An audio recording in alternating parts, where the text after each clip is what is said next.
ሳገኛቸው እንደዚህ አይነት ጥያቄ ነው የምጠይቀው ብዬ ነው የወጣሁት ካገኘኋቸው እና እንደ አጋጣሚ ወደ ሜክሲኮ ምናምን እየሄድን ለጋህር ጋር አገኘሁት። እሺ ከዛ ለብቻው ደግሞ መኪና ደግሞ እኮ ማቆም የሚቻልበት ቦታ አይደለም፣ የሚገርምህ ማለት ነው። ከዛ ወረድንና ኮፈኑን ከፍተን ልክ መኪናው እንደሞቀ ምናምን አስመስለን አዛርድ አብርተን ምናምን ትራፊክ ጓ እንዳይ ከዛ በኋላ ኢየሱስ ጌታ ነው ምናምን እያለ እየቀወጠው ነበረ። ራቅ ብለን እኮ ልጅቷ የቀረጸችው የሚገርም ራቅ ብላ ነው እንጂ አይፈልጉም፣ በፍጹም አይገቡም ካሜራ ውስጥ በፍጹም። እሷ ራቅ ብላ ነው የቀረጸችው። ከዛ የቱ ጋር ነው የሚገኘው ምናምን ስለው ወንድማችን አያውቀውም፣ የሚመሰክረው ምስክርነት አያውቀውም። በጣም የሚገርመው ነገር ደግሞ እንዲህ አይነቱን አገልግሎት አንተ ስትጀምር ከዛሬ የተወሰኑ ጊዜያት በፊት አንድ ግለሰብ ልደተ ቃል ለፕሮቴስታንቶች መጽሐፍ ቅዱስን አይሰጥም። የማይሰጥበት ምክንያት ደግሞ ድፍረት ስለሆነ ነው። ምክንያቱም ሰውን ለምሳሌ ሰው ነው ወይ ተብሎ እንደማይጠየቅ ሁሉ ፕሮቴስታንት መጽሐፍ ቅዱስ አለ ወይ ተብሎ አይጠየቅም ምናምን የሚል ይሆናል አይደለ? ትዕቢት ነገር በጉራ የተሞሉ ንግግሮችን ሲናገር ነበረ። የኔ መድኃኔዓለም አይቆይም መቼም ይኸው አሳየን። አሁን ከዚህ በኋላ መገናኛ ነው ሜክሲኮ አንቺ ስቴጅ በቃ ማለት ይሮጣሉ። ደንብ አስከባሪ ሆንሽ ማለት እኮ ነው።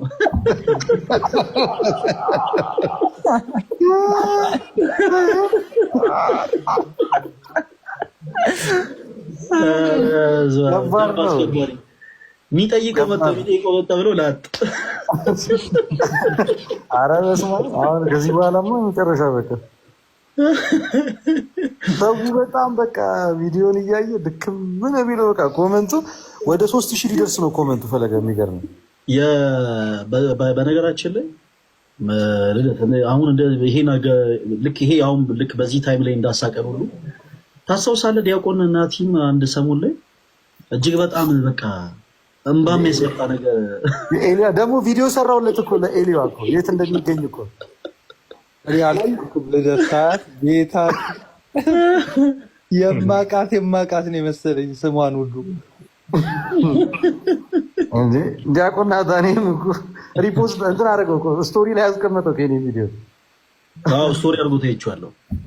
ስቶሪ አድርጎ በዚህ አጋጣሚ አንድ የምስራች ልንገራችሁ። በተለይ ዲያቆን ናቲ ነገ ቅዱስ ዑራኤል እንደገና ደግሞ አንዲት እህትን ልናስጠምቅ ነው ከእስልምና ወደ ክርስትና።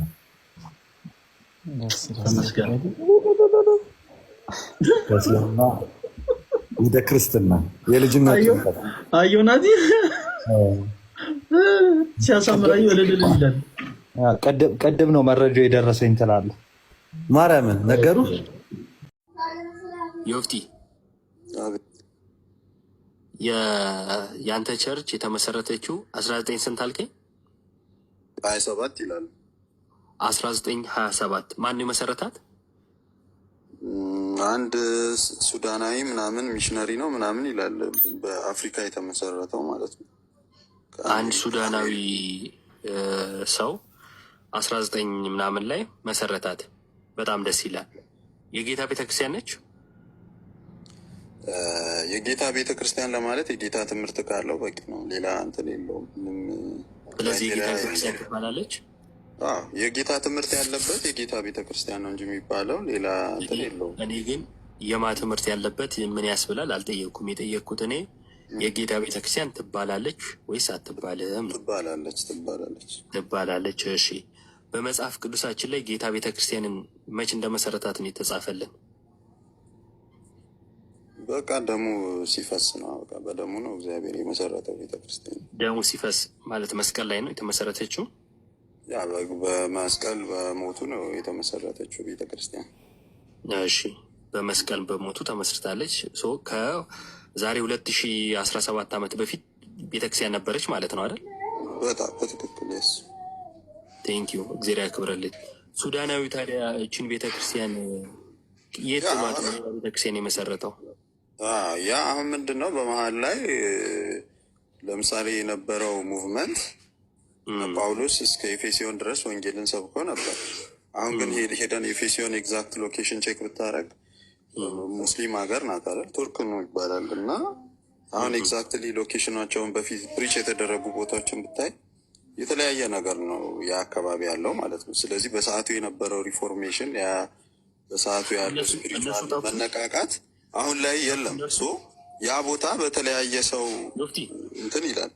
ዮፍቲ ጠፉ እነዛ ቤተክርስቲያኖች ነው ሀሳብ። ያ ሙቭመንት የለም። ያ ሙቭመንት ስለጠፋ ነው ሱዳናዊው መጥቶ የመሰረተው ያንተን ቸርች? ኖ አይደለም። ስለዚህ እኔ ጥያቄ ያቺ ቤተክርስቲያን ካለች ለምን እሱ መመስረት አስፈለገው ነበር? ሱዳናዊው ለምን መሰረተ ነበር ጥያቄ። ትጠፋለች እንዴ ቤተክርስቲያን? ጌታ የሰራት ቤተክርስቲያን ቤተክርስቲያንማ የተባለው እኮ እኛ እኮ ነን እኮ በአዲስ ኪዳን እኮ ጌታ የሰራት ቤተክርስቲያን ትጠፋለች?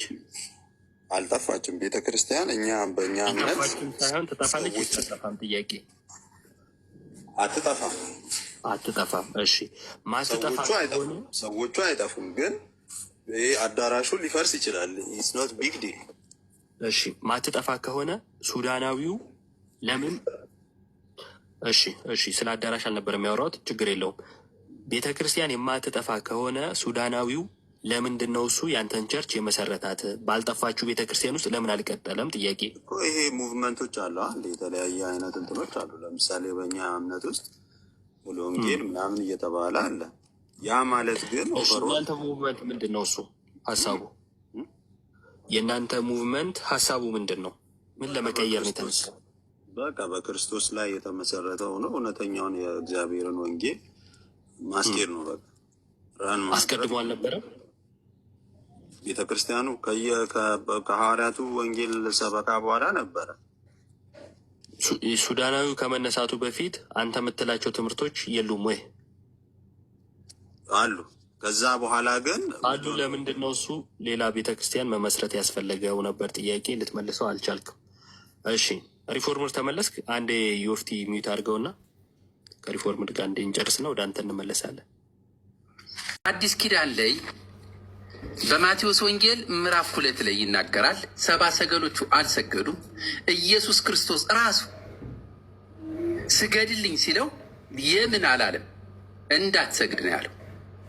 እግዚአብሔር ብቻ አምልክ አለ። እግዚአብሔር ራሱ ለሙሴ ትእዛዝ ሲሰጠው እንዳትሰግዱ ነው ያለው። በትእዛዝ እንዳትሰግዱ፣ እንዳታመልኳቸው በማንም የተሰራ ምስል። ይቅርታ ቦርናጌ ጥቅሱን እየነገርከን እያወጣኸው። እሺ 3 ቦታ ዘጸአት 20 ስገዱልኝ አላለም ያልከው የቱ ጋር? ለምሳሌ ልንገር ኢየሱስ ስገዱልኝ አላለም ያልከው የቱ ጋር? ምን ማቴዎስ ወንጌል ምዕራፍ 4 ላይ አትስገድ ይላል። ግን ዘጸአት 4 ጋር ነው አትስገድ የሚለው? ማቴዎስ 4 ቁጥር ስንት? ቆይ ለዚያ ልጀምር እንጂ አንዴ ቆየኝ። ጥቅሶችን አንዴ ልንገር። ማቴዎስ 4 ላይ ቆይ አንዴ ማቴዎስ 4 እንዳይጠፋብኝ ነው። ማቴዎስ 4 ላይ አትስገድ የሚለውን አሳየኝ አንዴ። እሺ ላውጣውና ላርግና አንዴ ከፍታ አሳየን። ኧረ አነብልሃለሁ፣ ችግር የለም። አይ ከፍታ አሳየን።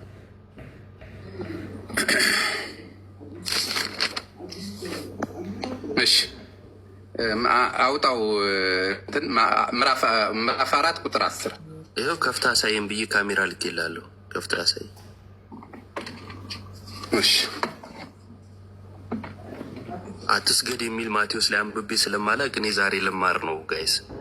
እናንተም ያዙ ውስጥ ማስታወሻ፣ በደንብ እንማራለን ዛሬ። ለአምላክህ ስገድ ማለት ነው። እኔ አትስገድ የሚለው ነው የጠየቅኩ። ወዴት ቀየርከው ደግሞ? ለእግዚአብሔር ብቻ ነው ስግደት። እኔ የምጎነበሰው ለእግዚአብሔር ባለ ብዬ የጠየቅኩ እኔ ጥቅስ ነው የጠየቅኩ። ለምንድን ነው የራስን የምታወራው? ያለወራውም ይኸው ላሳይ ነው። አትስገድ የሚለውን ጎበዝ። እሺ የትኛውን? አንድ ጠቁመ። ምዕራፍ 4 ቁጥር 10 ይኸው 10 እዚህ ጋር ዞር አድርገው ትንሽ። እሺ ቁጥር 10 ላይ እንዲህ ይላል፣ ያን ጊዜ ኢየሱስ ሂድ አንተ ሰይጣን ለጌታ ለአምላክ ስገድ እሱንም ብቻ አምልክ ተብሎ ተጽፏልና አለው ይላል። አትስገድ የሚል ይታል ለእግዚአብሔር አለ እኮ። ለማን አልጠየቅኩም። እኔ አትስገድ የሚል አለ ስላልከኝ አትስገድ የሚለውን ነው እየጠበቅኩ ያለሁት። አለ አትስገድ የሚል ስገድ የሚል ስገድ እኮ አላለው። አትስገድ የሚል አለው። ለአምላክህ ስገድ ማለት ምን ማለት ነው? ለአምላክህ ስገድ ማለት ነው። አማርኛው ግልጽ ነው። አትስገድ የሚለውን አሳየኝ። እኔም እኮ ያልኩህ እሱን ነው። ለአምላክ ነው ስግደት የሚገባው ነው እኮ ነው ያልከኝ። ፓፓ አትስገድ የሚል አለ ማቴዎስ ላይ ያልከኝ። አንተ አትስገድ የሚለውን መጀመሪያ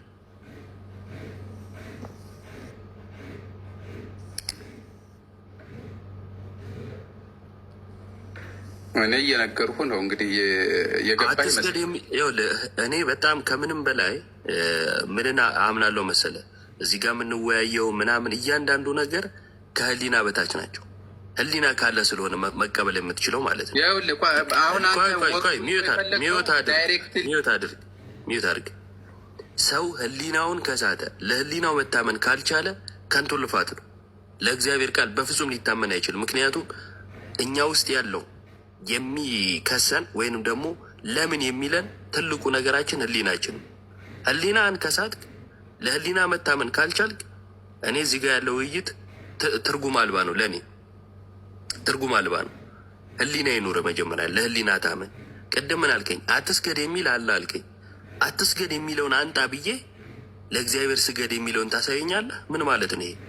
አማርኛ አንችልም ወይስ ህጻናቶች ነን እዚህ ጋር ያለ ነው? ካላወቅ ካላቅም ተሳስቼ ነው የሚል መስሎኝ ነው። በጣም ቀላል ነገር ነው። እኔ የጠየቅኩ አሁንም ቢሆን አትስገድ የሚል አለ ወይስ እንደዚህ ሆነና በቃ እሺ እንትን በለው ችግር የለው ለእግዚአብሔር ስገድ ይላል። ይኸው በቃ ለእግዚአብሔር ስገድ የሚል አለ ወይስ የለም? አይ ለእግዚአብሔር ስገድ ነው የሚለው። እግዚአብሔር ግን ለእግዚአብሔር ስገድ የሚለውን አልጠየቅኩም። የጠየቅኩ አትስገድ የሚል አለ ወይስ የለም? እዚህኛው ላይ አትስገድ ለእግዚአብሔር ስገድ ነው የሚለው። ለሌላ አትስገድ ማለት አትስገድ የሚል አለ ወይስ የለም? እዚህ ክፍል ላይ የለም አልኩህ እኮ ይኸኛው እዚህ ጋር የሚለው ይቅርታ ጠይቅ። ተሳስቼ ነው ይቅርታ ብለህ ተሳስተህ ነው አይደለ? ተሳስተህ አይደለም ካልሆነ አሁንም እግዚአብሔር ራሱ አትስገድ ብሏል እኮ። እዚህ ክፍል ላይ አትስገድ የሚል አለ ወይስ የለም? ስለ የለም ለእግዚአብሔር ስገድ ይላል። እኔ ይህንን ሪቨርስ አረገው ለእግዚአብሔር ብቻ ስገድ ብያለሁ። አልጠየቅኩም። እኔ ለእግዚአብሔር ስገድ የሚል አለ ወይስ የለም ብዬ አልጠየቅኩም። አሁን ይቅርታ ጠይቅ። ጥቅሱ ማይለውን ይችላል። ይቅርታ እሺ፣ ችግር የለም። አሁን አንተ ምንድን ነህ? ኦርቶዶክስ።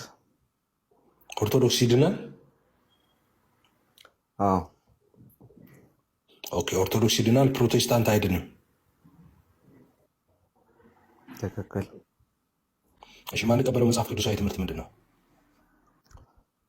ያው ብዙ አይነት አለ። አንድ ካለ እኔ አሁን ኦርቶዶክስ ሆናለሁ። ምን አደርጋለሁ? ጴንጤ ጋር አንድ ትምህርት ካለ መጽሐፍ ቅዱስ ማንቀበለው ትምህርት እኔ አሁን ኦርቶዶክስ ሆናለሁ። ሰው በእምነት ብቻ ይድናል የሚል ትምህርት በመጽሐፍ ቅዱስ ላይ የለም። እሺ፣ በእምነት ብቻ ሰው እንደሚድን ስንት ጥቅስ ላሳየን? ችግር አለው? ደስ ያለን አሳየን፣ እኛም እናሳያለን። በእምነት ብቻ እንደሚድን ሰው ስንት ጥቅስ ላሳይ? ብዛቱን አንተ 20 30 ችግር የለውም። አንድ ጥቅስ ፉከራ እኮ አያስፈልገውም ወንድሜ። አንድ ጥቅስ ብቻ አሳየን። እሺ፣ አንድ ጥቅስ ብቻ ነው የምትፈልገው? አዎ። ኤፌሶን 2:8 እንደዚህ ይላል።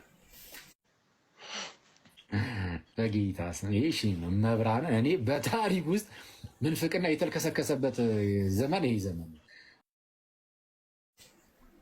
ጸጋው በእምነት አድኗቸዋል ይላል። ጸጋው በምን አዳናችሁ ይላል? በእምነት ጸጋው በእምነት አድኗቸዋልና ይህም የእግዚአብሔር ስጦታ ነው እንጂ ከእናንተ አይደለም፣ ማንም እንዳይመካ ከስራ አይደለም ይላል። በእምነት ብቻ ይላል። ታዲያ ወንድሜ ጸጋው በእምነት አድኗቸዋል አለ። ድናችኋል እያለ ነው ጳውሎስ። በምን ስንለው? በእምነት እያለ። ችግር የለውም ወንድሜ። አይ በእምነት ብቻ ይላል እንዴ? በእምነት ድናችሁ እኮ አመጣለሁ ያልኩህ ስትፎክር የነበረው ነው። ጥቅስማ እንዳልኩ እናድራለን። እኔ እናንተ አሁን በእምነት ብቻ መዳናችንን የሚናገሩ ጥቅሶች ከፈለግ መዓት በቁጥር ተቆጥሮ ማለቅ ጥቅስ በቃል ያውቃሉ እና በጣም አንድም አላመጣህም እኮ። ተረጋጋ።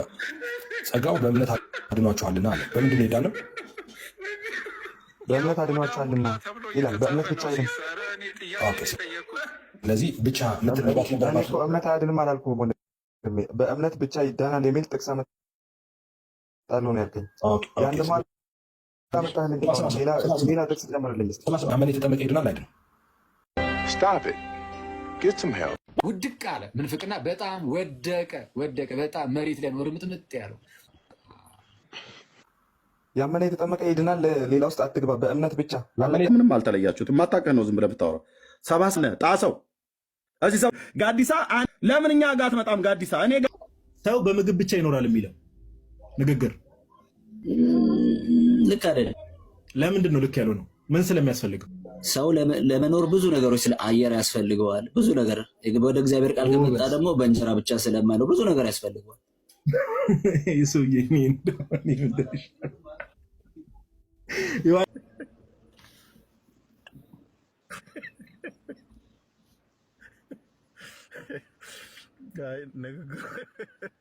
ንግግሮትም ጭምር ነው ያሳቀኝ። እሺ እንግዲህ ተቀብለናል። ስጋዬና ደሜን በበላችሁ ጊዜ ሞቴና ትንሣኤን ትናገራላችሁ፣ ስለዚህ ለመታሰቢያ ያድርጉት ነው የሚል። ስለዚህ የማን ስጋና ደም ነው? የኢየሱስ ክርስቶስ ስጋና ደም ነው።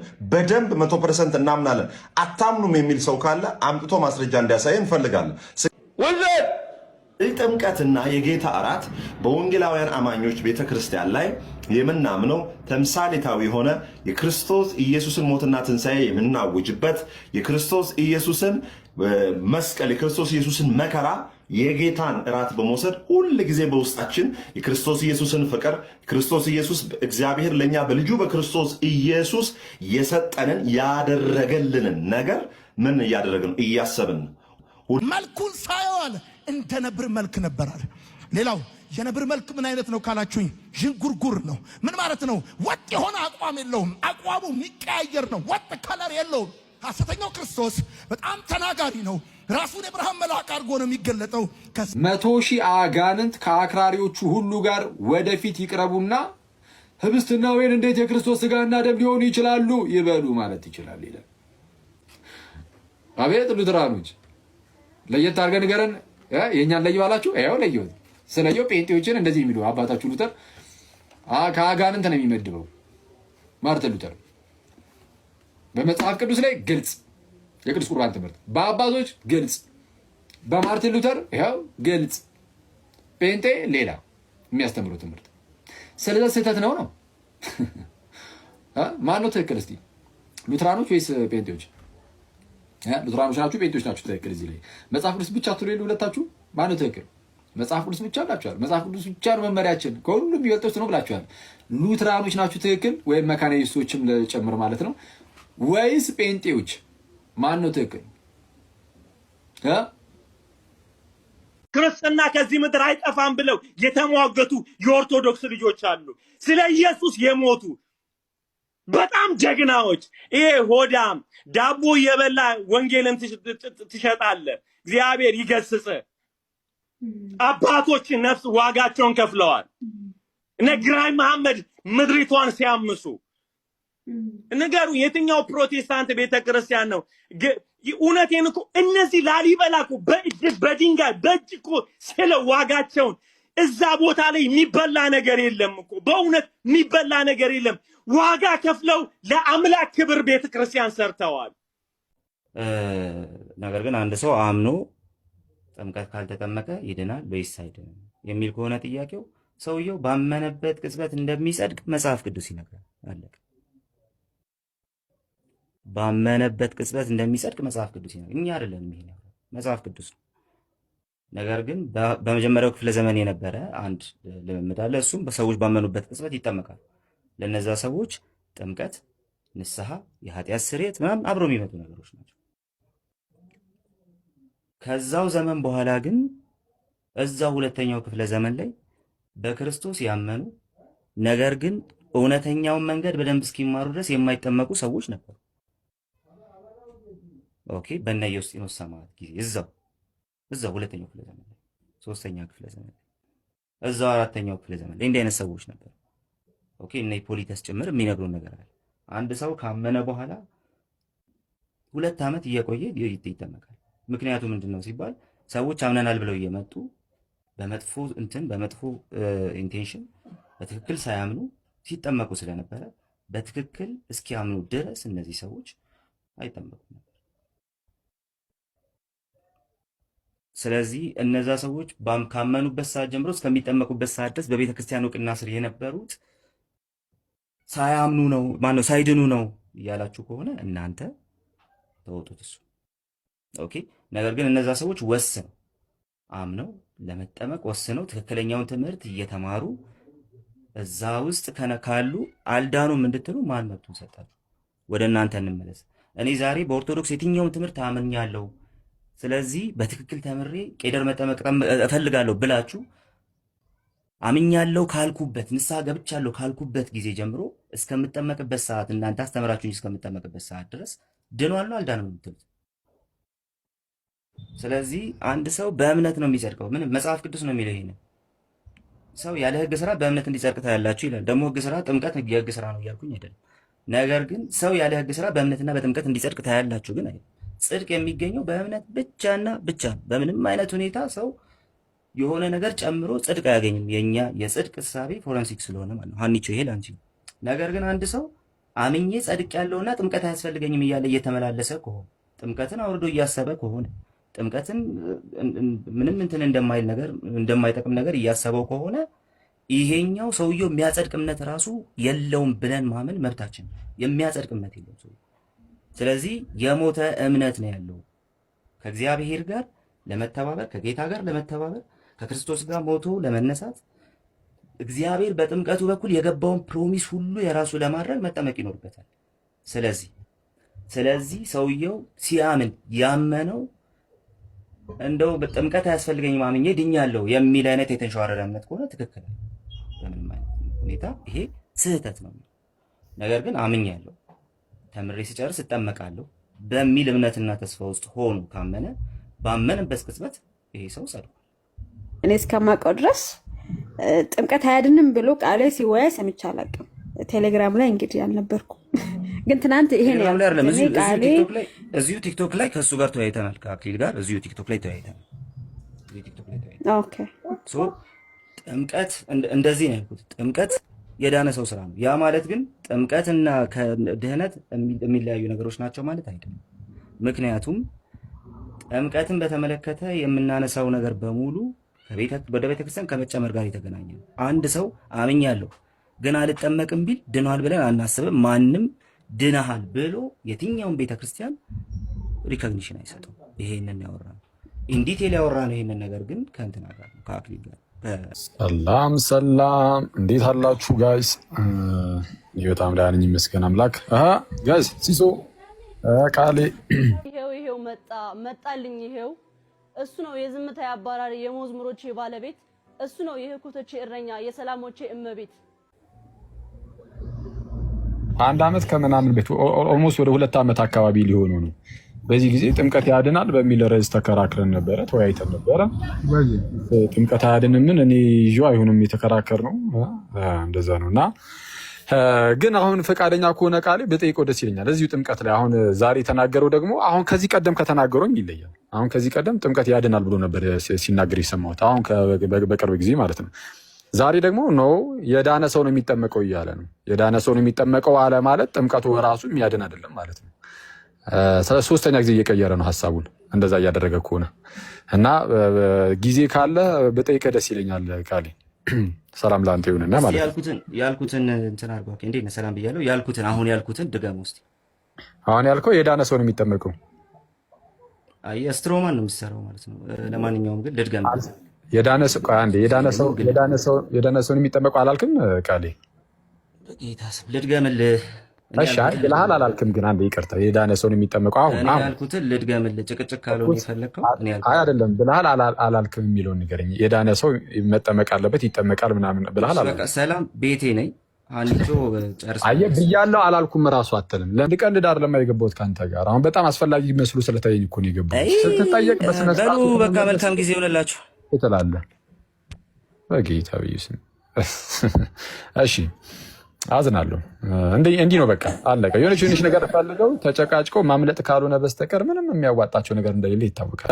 ግን አሁን ፈቃደኛ ከሆነ ቃሌ በጠይቀው ደስ ይለኛል። እዚሁ ጥምቀት ላይ አሁን ዛሬ የተናገረው ደግሞ አሁን ከዚህ ቀደም ከተናገረው ይለያል። አሁን ከዚህ ቀደም ጥምቀት ያድናል ብሎ ነበር ሲናገር የሰማሁት፣ አሁን በቅርብ ጊዜ ማለት ነው። ዛሬ ደግሞ ነው የዳነ ሰው ነው የሚጠመቀው እያለ ነው። የዳነ ሰው ነው የሚጠመቀው አለ ማለት ጥምቀቱ ራሱ የሚያድን አይደለም ማለት ነው። ሶስተኛ ጊዜ እየቀየረ ነው ሀሳቡን እንደዛ እያደረገ ከሆነ እና ጊዜ ካለ በጠይቀ ደስ ይለኛል ቃሌ። ሰላም ላንተ ይሁንና ማለት ያልኩትን እንትን አድርጓ። እንዴት ነህ? ሰላም ብያለሁ። አሁን ያልኩትን ድገም ውስጥ አሁን ያልከው የዳነ ሰው ነው የሚጠመቀው። አይ ስትሮማን ነው የሚሰራው ማለት ነው። አሁን ሾው ዩ ትላለህ አሳያ። አንድ ሰው አምኖ ጥምቀት ካልተጠመቀ ይድናል ወይስ አይድንም? የሚል ከሆነ ጥያቄው ሰውየው ባመነበት ቅጽበት እንደሚጸድቅ መጽሐፍ ቅዱስ ይላል። እሺ ብለሃል አላልክም? ግን አንድ ይቅርታ፣ የዳነ ሰውን የሚጠምቀው አሁን ያልኩትን ልድገምልህ። ጭቅጭቅ ካልሆነ የፈለግከው አይደለም ብለሃል አላልክም የሚለውን ንገረኝ። የዳነ ሰው መጠመቅ አለበት ይጠመቃል ምናምን ብለሃል አላልክም? ሰላም ቤቴ ነኝ አንጆ ኧረ በቅዱስ ሚካኤል ባመነበት ቅጽበት እንደሚጸድቅ መጽሐፍ ቅዱስ ይላል። እኛ አይደለም ይሄ የመገለጥ ጊዜ አሁን ጊዜው ሰዓቱ ይሄ ነው። ሻርፕ የሆነ ሰዓት እና አይ ቲንክ ቃሌ ጥምቀት ከድነት ጋር ሲነጣጥለው ሰምቼ አላውቅም። ገና ከጅምሮ እንደዛ እንደሚያምን ነው የማውቀው። ግን ማን ነው ያለው? እስኪ ማን ነው አርጋው? ፕሮቴስታንት ሆነ የትኛውም ከእንትን ዲኖሚኔሽን ካልከኝ እኔ የምመክርህ ኤምኬሲን ነው። ግን ደግሞ እንትን እንደ እንትንህ ነው የሚወሰን። ምንድን ነው ኮንፊውዝ ያደረገ የሚለው ነገር ኮንፊውዝ ያደረገ ሳክራመንት ከሆነ ሉተራኑን ትገላገላለህ። ኮንፊውዝ ያደረገ ሳክራመንት ከሆነ